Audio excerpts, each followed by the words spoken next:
It all comes back to putting the elephants first. Yeah. Of course, we all want to hug the elephants. They're gorgeous. They're beautiful. They're the most incredible animal to walk this planet. But it's not about what we want. Right. It is about putting them first. Right. And we can all do that. Welcome to Bearing Weight, a space for the stories elephants can't tell, shared by the people who know them best. Hosted by the Weeping Elephant Project. Welcome back. In the first part of our conversation with Katherine Connor, the founder of Boonlot's Elephant Sanctuary, we talked about Kat's personal journey, what led her to create BLES, and the emotional realities that come with dedicating your life to protecting elephants. Today, we're continuing that conversation to explore the broader landscape of elephants in Thailand. We'll be looking at tourism, the role of mahouts, and what it actually takes for elephants to begin recovering once they arrive at a true sanctuary. Let's jump back into the conversation. Can you tell us a little bit about the changes that you see in an elephant once they've been rescued, brought to the sanctuary, and officially introduced to a new version of their life, a new way of living? You know, it's so different for every individual. So when we rescue an elephant, we have a loading bay, and the truck reverses into the loading bay, and we have a quarantine area, and we have a big welcome fruit feast prepared for that elephant. And you would assume that these elephants would just run in and devour that fruit feast, and a lot of them do. But last year, we rescued an elephant called Boondoang, and that's Thai for destiny. And she had been living up in the hills. She was the only elephant left in this community. She was up on the Burmese border, and she's a very unique elephant. She's very suspicious, does not like people, does not like anything really. And she kind of, when she walks past you, she gives you the stink eye. She's very kind of, she makes you feel about that big. Now, when she arrived here, she spent 45 minutes. She totally ignored that fruit feast, and she spent 45 minutes walking along the perimeter of that quarantine area. And she would take a few steps, she'd stop, and her ears were out, and her head would be slightly lifted. And then she'd take a couple of more steps and she'd stop. And she did that for 45 minutes. I have never seen an elephant respond like that. And so what she was doing was she was making sure she was safe. It was all completely alien to her, right? She didn't know she was safe. And I do think that there is this misconception that people believe that sanctuary is like Disneyland. You know, you turn up and all of a sudden everything's magical and everything's great. It simply isn't like that. Yeah. These Yeah. are highly traumatized individuals. And as we know, trauma sits differently in all of us. We all Yes. have different coping mechanisms. We all have different triggers. And so it is exactly like that with the elephants. A lot of them adjust, kind of ease in after a few days, and then it's like, whoa, this is great. But some of them don't. Some of them never let go of that trauma. You know, we had a beautiful elephant here years ago called Sonsaya, and she never stopped stereotyping. And she would be out in the forest, surrounded by nothing but greenery, and it would be lush and lovely. And she would just stop. And the movement was much more calmer and much more gentler, but it was still stereotyping. And she would just, you know, for a few minutes, she would just do it, and then she'd stop, and then she'd graze. And we never ever figured out why. But it was obvious to us that her memories of her Yeah. pain and her past was still very raw. Yeah. But, what was the trigger for her? We Yeah. don't know. And so I do think that that is key to true sanctuary, is recognizing that there is no blueprint approach. You have to treat every new rescue as an individual. You have to identify their individual needs and respond to that. Yeah. So when I get there, what's my what's my experience going to be there? On the tourist, I hate calling myself a tourist. On the tourist side of this thing, what am I going to experience? To be very honest, it's totally up to you. So we don't really I have people arrive on a Monday and they leave on a Friday. I do not do day trips. I don't do day tours. You cannot just turn up unannounced. And the main reason why I do that is because if we're going to make an everlasting, powerful change for the elephants of this country, we need to be educated. You cannot get an educational experience in a 2-hour day trip. What you're Yes, going to get is great photographs to post on your Instagram, but you know nothing about the situation that these elephants are trying to cope with every day. So, our program is 4 nights, 5 days. We'll do 2 nights and 3 nights. We'll be flexible. But from the minute you arrive here, our wish for you is that you just feel wrapped up in our family love. BLES is a family. We are all related here. I'm related to everybody here through my first marriage. And so all the mahouts are uncles of my children and, you know, aunts and things. So my first wish for everybody when they get here is that immediately they feel like they're a part of this family. They're a part of this movement. And the day we don't really have any schedule here. Nothing is really organized. There's no timekeeping because elephants just don't work like that. And yes, technically, neither should we. We right. shouldn't be looking at the clock every 5 minutes and running from here to there. So we literally let the elephants lead our day. And that means that we never really know what's going to happen. We're a true sanctuary. We are very involved with the community here, and we get lots of injured and sick cats and dogs turning up. Um, we have a lot of elderly elephants, and particularly the past months, we've had many elephants collapsing and not coping very well with the change of weather. And if you're here, you are a part of that. It's not, okay, the elephant's collapsed, but we need to go off and chop banana trees. It is literally the elephant has collapsed. We all need to be here. We all need to be hands on. We need to be helping. So it is quite hard for me to promote my guest program because I struggle to articulate that in an Instagram post. When you come to Bless, it's so much more than just elephants. You get immersed in our community.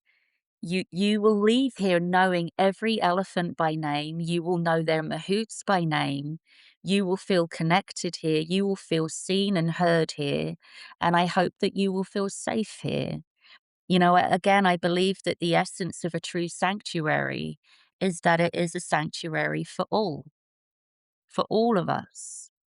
We all have the right to feel safe. And if we feel safe, the elephants will feel safe.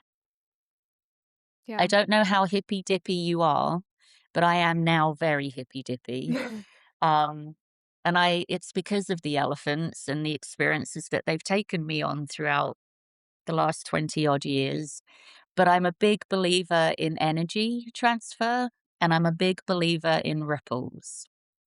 Hmm. And so I believe that very another example is I treat my mahouts like kings and queen. I have one female mahout.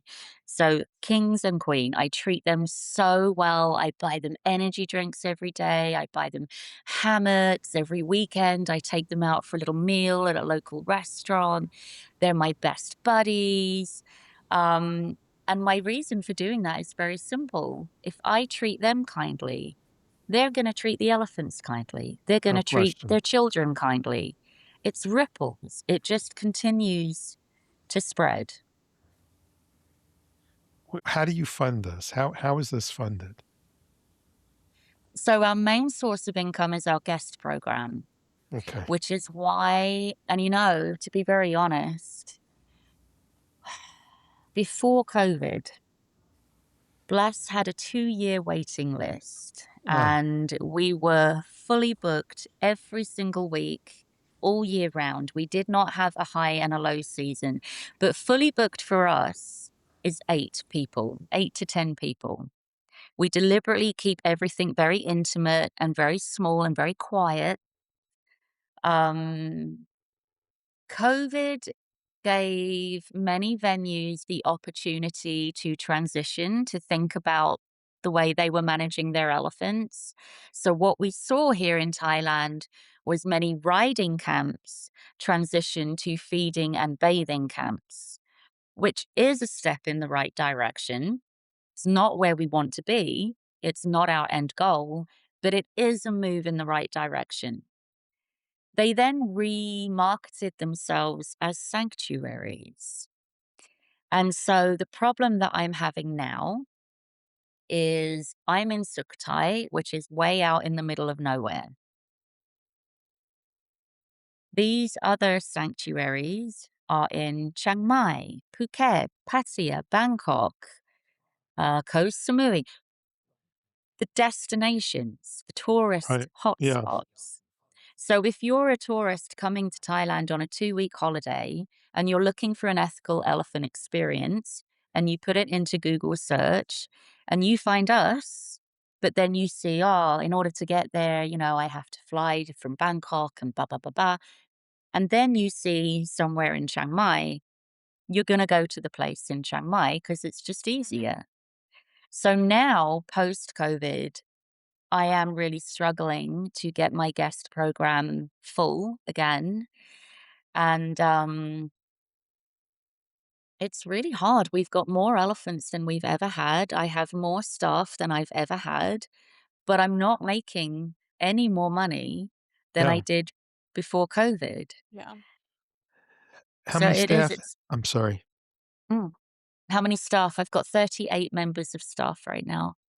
Wow. Wow. Yeah. Well, That's and like you said, it's difficult when a lot of those other facilities offer a half day tour or, come for 2 hours and meet the elephants. We're an hour out of Chiang Mai because then Yeah. tourists think, oh, that's fine. That'll just take half my day. We'll be back in time for dinner. That's easy to work into the schedule. But they're not getting the same experience. They're not learning about the elephants Right. and they are not engaging in the most ethical opportunity that is out there for them. And I think it really is telling of the kind of world that we live in now. Everything's very instant and Yeah. very like bang, bang, bang, bang. I'm finding that fewer people actually want to stay somewhere for a few days and relax and turn off from the outside world. People do want to kind of come, get their photo, hear the story, boom, done, on to the next right. adventure. Right. It wasn't like that before COVID, but it's very telling of the kind of world we're living in right now. It's sad. Yeah, I find it very sad. it is sad. One thing that I wanted you to touch on before we start to wrap up, because I think it's a really important topic, is the topic of mahouts. Mhm. And I think that, especially in our world of social media, we see a lot of posts of people really villainizing mahouts when it comes to Yeah. elephant care and just captive facilities in general around Asia. And I know that you and I have had a lot of conversations about this, and it's something that has really helped shape my perspective and opinion. But I wonder if you could tell us, maybe a story about one of your mahouts or kind of just help put into perspective that they aren't the villains here and they're often just doing what they need to do to support their families. Right. I am, as you know, Danielle, extremely protective of Yeah, the mahouts and their culture. yeah, They are the ones who raised me. They are the ones who taught me. They are not the enemy. These mahouts, for many of these elephants, they are a source of comfort. They are a protector. They are a teacher. They are a guide, particularly here at BLES. Now, here at BLES, we're very fortunate to be in a community where they've had elephants in this community for hundreds of years. Those elephants were always logging. They were used for timber work. Um, and that's one of the reasons why I put BLES here was to be a retirement home for those elephants in this community and the mahouts. So pretty much every mahout that I've ever had work here has worked elephants before. And they come here and there's an adjustment period for sure, but it's not because they're bad people, they're wicked men, they're cruel, they're heartless. It is purely and very simply because they've just never seen it done a different way. Right. It's like raising a child. You know, yeah, Yes. if you've only seen children being parented in this way, then that's pretty much how you're gonna raise your child. And having the so I have it very easy now. When I take on new mahouts now, I don't really have to do anything because all my original mahouts that are still with me 20 Right. years on, they are the teachers now. And it is really lovely kind of watching that process of the new mahouts going, "Oh, this is great. I don't have to micromanage the elephant anymore. Oh man, I can like walk my elephant out, put up a hammock, and just sit and watch the elephant I love this." The other thing I want to say is in tourism, those elephants are rented out to those camps, and the mahouts go with their elephants. The mahouts are treated just as badly as Yeah. those elephants. They are not provided with accommodation. They are not paid a salary. They survive purely on commission, and they're getting their commission per ride, per Oh performance. God. So when you think about that, you realize really quickly, oh my gosh, well, that's why they're making those elephants give 20, 25 rides a day because they yeah, need that money to feed their families, not because they're cruel. And again, it's a cliche, but never judge a man before you've walked a mile in his shoes. Right. These mahouts, a lot of them turn to alcohol, a lot of them turn to drugs. Again, they're not bad people, they're lost, they're struggling, they feel unseen, unheard, they're not respected. And that is because of the owners of the camps, not because of the mahouts. I'm a The big believer in leading by example. And I get a lot of people coming here saying to me, I would never go into one of those camps. I couldn't.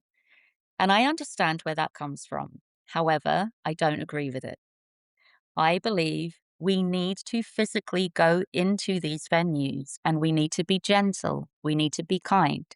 You can't be an advocate for kindness and compassion and go in and be rude and aggressive with your Yes. approach. Yes. So, what I always say to people, mahouts love energy drinks, the Red Bull and stuff like that, right? Buy a bag of energy drinks, go in, smile. You are going to see really horrible things, but focus on your end goal and focus on the fact that in an hour or two, you can walk out of that venue, but those elephants cannot. Yes. And unless you use your voice, they will never escape that hell. So Yes. go in with a smile, give out your energy drinks, use your Google Translate, be kind, ask the elephant's name, how old is she?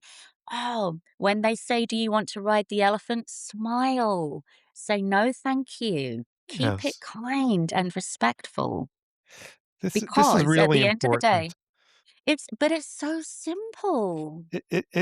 And It's I this one of feel the like I'm kind of stating the obvious, but a lot of people don't think of it like that. No, the, they You don't. the know, and I just say to people, at the end of the day, if that mahout has a really positive, fun experience with you, he's going to go home and he's going to sit down at the end of the night and drink a few shots of whiskey with his mahout friends. And he's going to say, "You're never going to guess what happened today.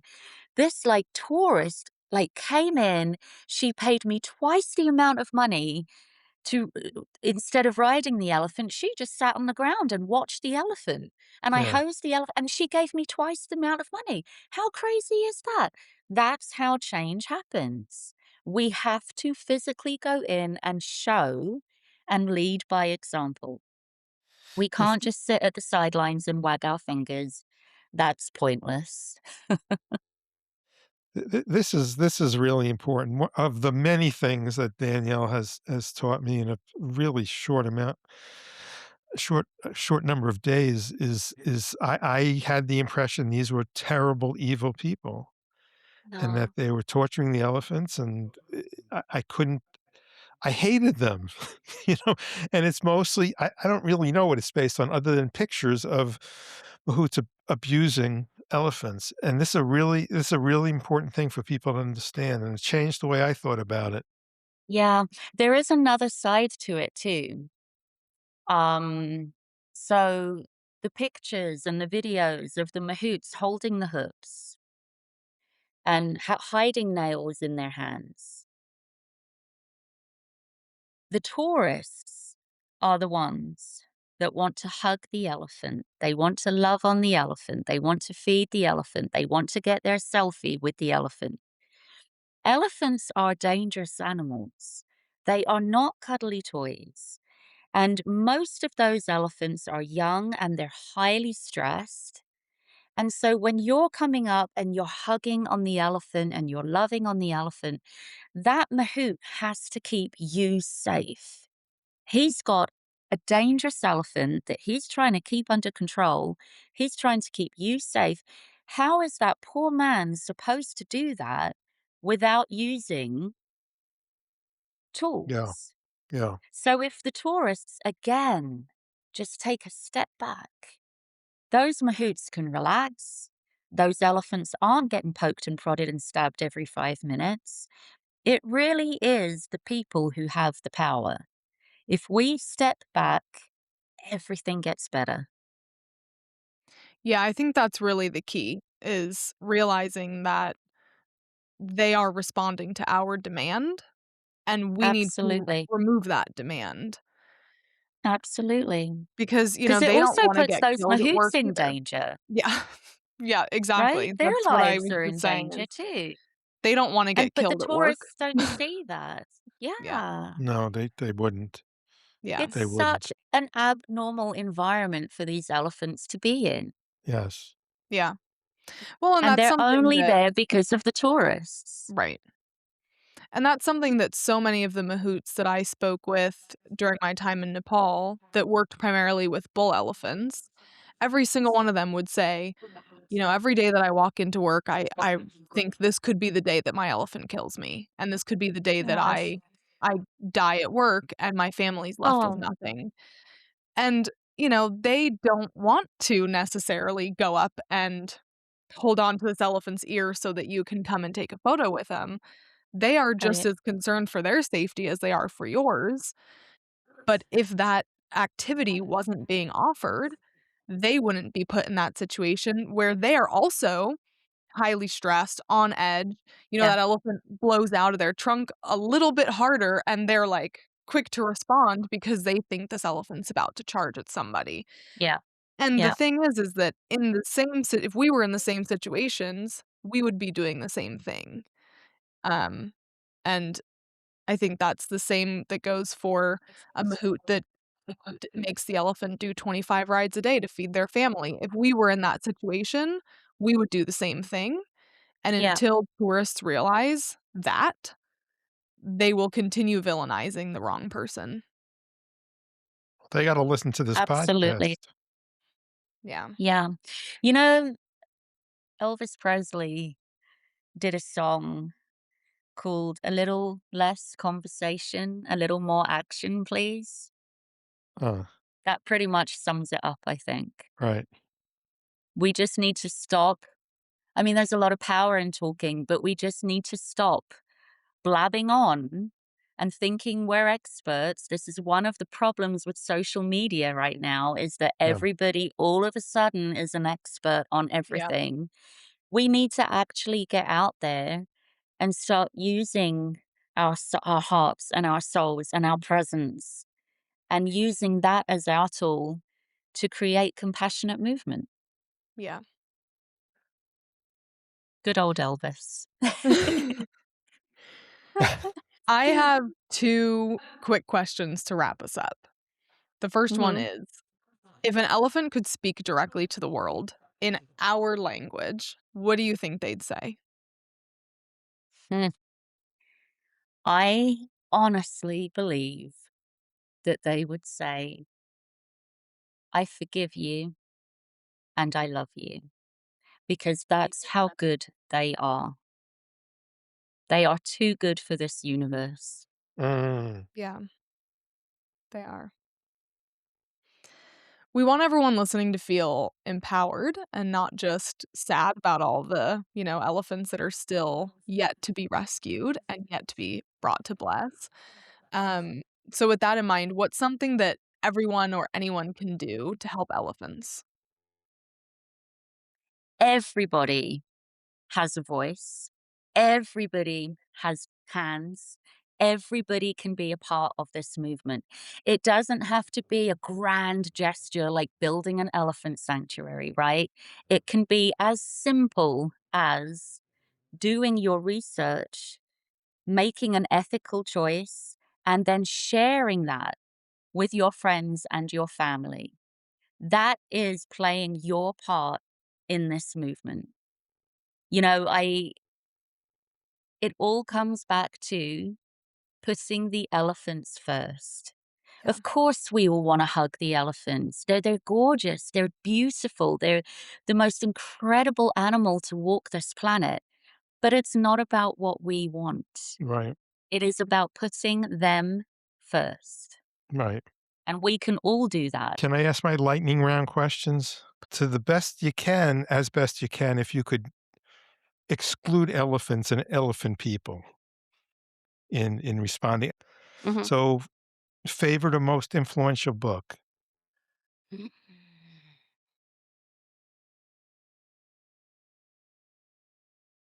Red Ice, written by the guy who founded I4.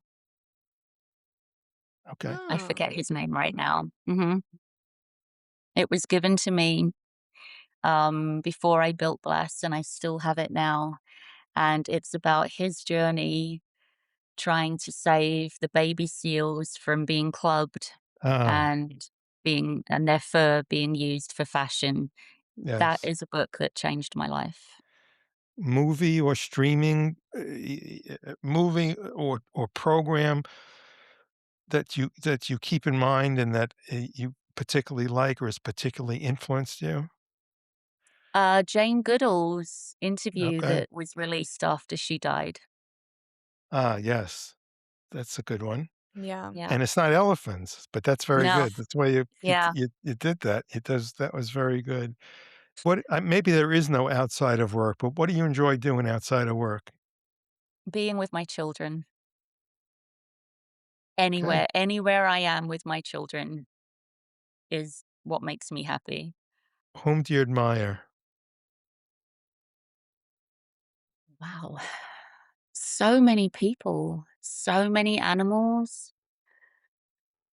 Oh, right now, it's Boonma, my elephant, my sick elephant. Yes. Her inner strength and her determination to thrive is just beyond inspiring right now. And it's an interesting situation for me because I am so exhausted, but being with her just re energizes me, it refocuses me, and reminds me of why I am doing this to myself and I'm working myself so hard. I see that sparkle in her eye and it just completely reignites that fire in my belly. And I think right now she's getting all my admiration. Well, you broke the rule because you went to the elephant thing, so I have to strike the answer as non-responsive. Oh, okay, okay, okay. But it's okay. We're gonna give you a pass. We're gonna give you a Okay. pass. Thank you. What tell us something that would surprise us about you. I used to be a professional dancer. A little more? A little more on that? Um, mm, mm, I don't know. I've lived a very boring life. Yes, that's what comes through on this podcast is you've lived and are That's gonna living that's a gonna be the very title of this typical podcast. I've 9 to lived a very 5. boring life. I I can't think of a single thing that would That's surprise okay. you about me. That's I live okay. in a tent. I live in a tent. Hammock or sleeping bag, Blanket. It's blankets. a thin pad and a blanket, and I live in a tent. Alright. You can include me and Danielle in this, but who would you most like to have dinner with, dead or alive? Oh, definitely you and Oh, Danielle. oh, that was not a setup. Definitely. Um, Jane Goodall, Marilyn Monroe. Wow, Marilyn That's a good Monroe, one. that I didn't Yeah. expect that. You know why though? Because I just feel she was so abused and Uh, exploited and tortured her entire life. yes. And I would just love to kind of hug her and let her know that we're not all bad people. We didn't all just want to take, take, take from you. You know, some of us really appreciate that you were a woman, you were a human, and you were just like us. I would love to just hug her and tell her that I see her. I don't know. Yeah. Marilyn Monroe, Jane Goodall. Uh, oh, these are really good questions. My Busat Yeah. Busat was, he was one of the men that I founded BLES with. Mm, So there were 3 of us. There was my husband, Anon, and Busat, and they have both passed away now. So I'm the only one left. And Busat really was like a father to me. He was like a father to my husband, because his father died when he was a very young boy. And Anon, unfortunately, suffered from a lot of mental health problems and so was never a present father for my children. And Busot was, he stood up to that role and was like a father to my children as well. And he is a person that I feel truly, truly honored to have shared this lifetime with. And I miss him terribly. And I would just love to take him on a little walk around the sanctuary and show him everything that we've done since he has passed. And he loved dogs. He kidnapped a lot of my dogs. He would kidnap my children. He just loved. That man just loved. And I would love to introduce him to the new human members of our family, the dogs, the cats, and obviously the elephants, and just show him that I'm not giving up anytime yet. I miss him very much, That's beautiful. Finally, having gone through this, which of us do you like better, me or Danielle? Ye No, you don't have to, you don't that you can pass on. I'm good. well, This was Danielle is like a little sister to me. I know, but, you gotta like one of us more than the other. Well, how about I love Danielle, but I Yeah, really like you, and I've you just really enjoyed meeting and connecting with you. that's I think very that's nice, and fair. same here. You're I mean, the funniest thing in this whole thing is you've lived a boring life. I I still think that should be the podcast title. I've lived a abso very boring life. a absolutely. You you're extraordinary doing extraordinary things, and that's the point of this is to get people who are, well, extraordinary people doing extraordinary things, for elephants, and you've completely inspired me. Oh. I'm gonna go back 30 years and start over, but, it's really it's really a pleasure, and I'm grateful that you did this with us. Thank you. Thank you. Me too, and, I'm honored to be a part of this, and, I can't believe that you asked me to do it, really. It's an absolute honor, and, I'm very grateful to have the opportunity to just shine a light on the amazing elephants that we have and have had here. Beautiful stuff. If you'd like to learn more about BLES, support their work, or follow the lives of the elephants who call the sanctuary home, we've included all of Kat's links in our show notes. We highly encourage you to follow BLES on Instagram and visit their website where you can learn more about the elephants, book your stay, to visit BLES yourself, and even adopt one of the residents to help support their lifelong care. Thank you so much for listening, and we'll see you in the next one.